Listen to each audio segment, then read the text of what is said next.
Menoleh ke kanan Jibril, menoleh ke kiri Mikail. Lalu tanya, ayu yaumin hadza ya Jibril, ini hari apa Jibril, ini hari apa? Hadza ma wa'ada ar-Rahman, ini hari yang dijanjikan Allah Muhammad, ini kiamat. Kiamat Jibril, kiamat. Jibril, kalau memang ini hari kiamat, aina ummati, umat saya mana Jibril, umat saya mana?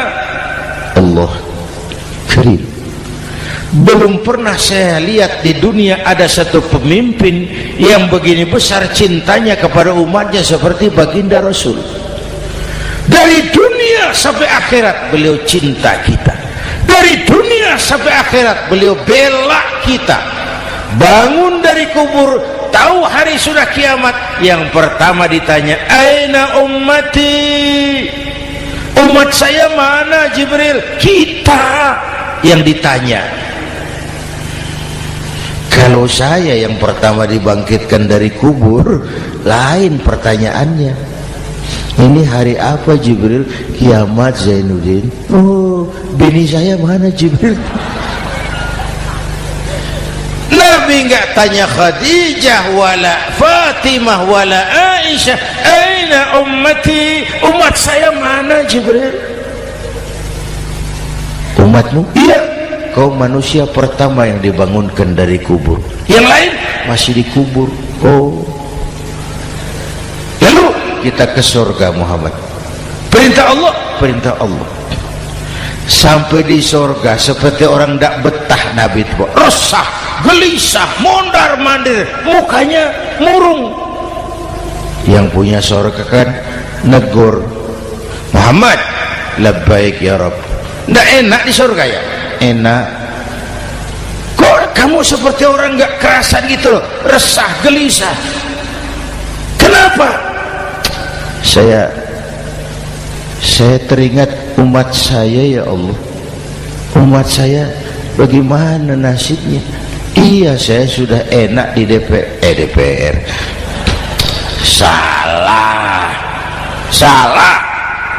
saya sudah enak di surga, gaji cukup, kursi empuk, dapat mobil dinas. Umat saya yang waktu kampanye kepanasan itu gimana nasibnya?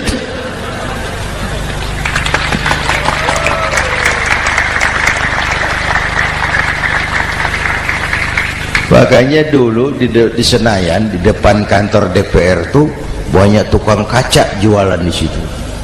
Saya bilang itu tukang kaca pintar dagangnya di situ. Pasti maksudnya supaya yang mau berkantor di situ ngaca dulu.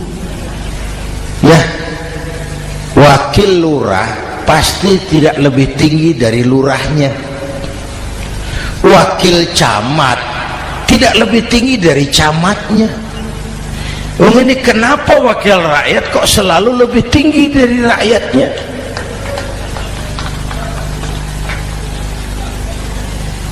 Kan yang memberikan mandat kita rakyat. Kemerdekaan bertujuan mengantarkan rakyat ke gerbang kesejahteraan, lalu rakyat mempercayai tugas itu kepada pemerintah dan wakilnya di DPR.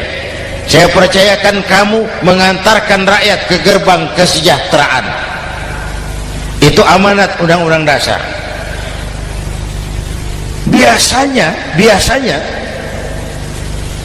yang diantarkan sampainya lebih dulu, biasanya yang diantar sampai lebih dulu, yang mengantar nyusul, namanya ngantar belakangan. Ini lebih cepat wakil rakyatnya makmur daripada rakyatnya. Yang mau ngantar makmurnya lebih dulu dari yang mau diantar. Yang diantar kelelerahan di jalanan, yang mengantar udah sampai. Jadi bagaimana Muhammad? Saya minta izin mau keluar, tengok saya punya umat. Oke, saya potong ceritanya. saat manusia dibangkitkan dari kuburnya masing-masing. Masya Allah, Masya Allah, saya nggak sanggup bayangkan jumlah manusia yang hidup di muka bumi sekarang kan 6 miliar. Cina berdua, India 2,5 miliar. Cina 1,5 miliar, India 1 miliar rakyatnya, berdua sudah 2,5 miliar. Itu kalau kencing bareng banjir besar. Bayangkan manusia dari awal sampai akhir berapa puluh miliar kumpul di padang mahsyar. Subhanallah, sibuk, panik, bingung mau disidang di hadapan Allah. Sebagian kumpul di pojokan berunding, kita mau disidangi, terus ayolah kita cari bantuan. Kemana? Adnan Buyung. Begini, kita ini kan anak cucu Nabi Adam, pantas dong kita minta tolong sama beliau. Yuk, setuju, berangkat cari Nabi Adam. Ya Adam, anta abal bashar. Adam, tuan datuknya manusia, kami cucu kamu, anak turunan kamu mau disidang, tolong kami Adam, tolong. Kata Nabi Adam, Quraisy mas, rombongan Jawa udah aku naik mumet lagi sama Nabi Nuh saja. Nuh bilang tidak bisa, saya juga punya masalah, pernah minta obat ditenggelamkan. Ibrahim barangkali, semua Nabi hand up, angkat tangan.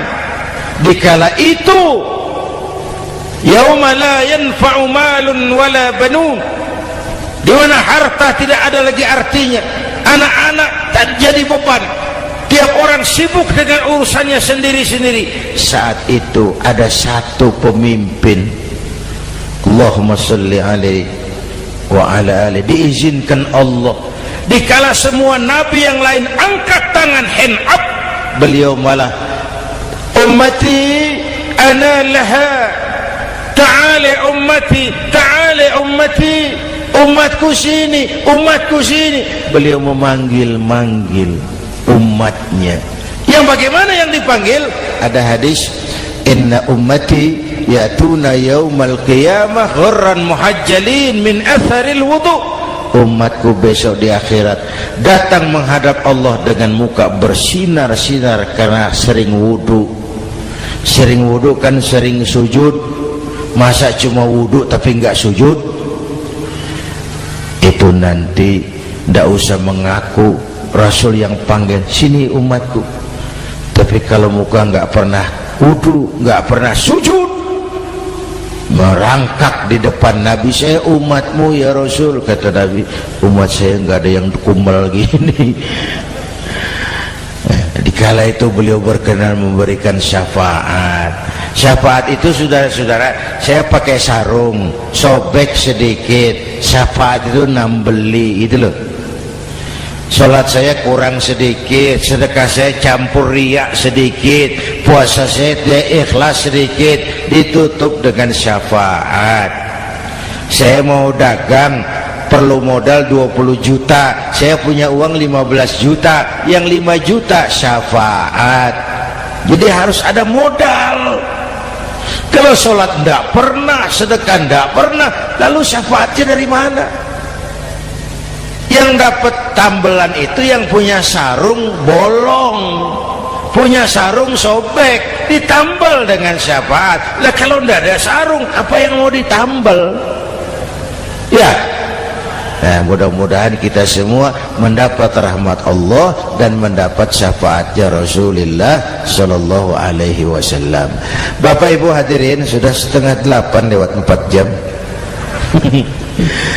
Saya pun kangen, tapi hari sudah larut. Insya Allah lain kesempatan kita jumpa lagi. Terima kasih kepada Al-Mukarramun, para ulama, para habaib, pengasuh pesantren Raudhatul Muta'allimin Al-Aziziyah, dan semua yang hadir. Mudah-mudahan yang saya sampaikan ada manfaatnya. Usikum wa iyaya bitaqwallah. Aqulu qawli hadza fa astaghfirullahal azim li wa lakum. Wassalamu alaikum warahmatullahi wabarakatuh.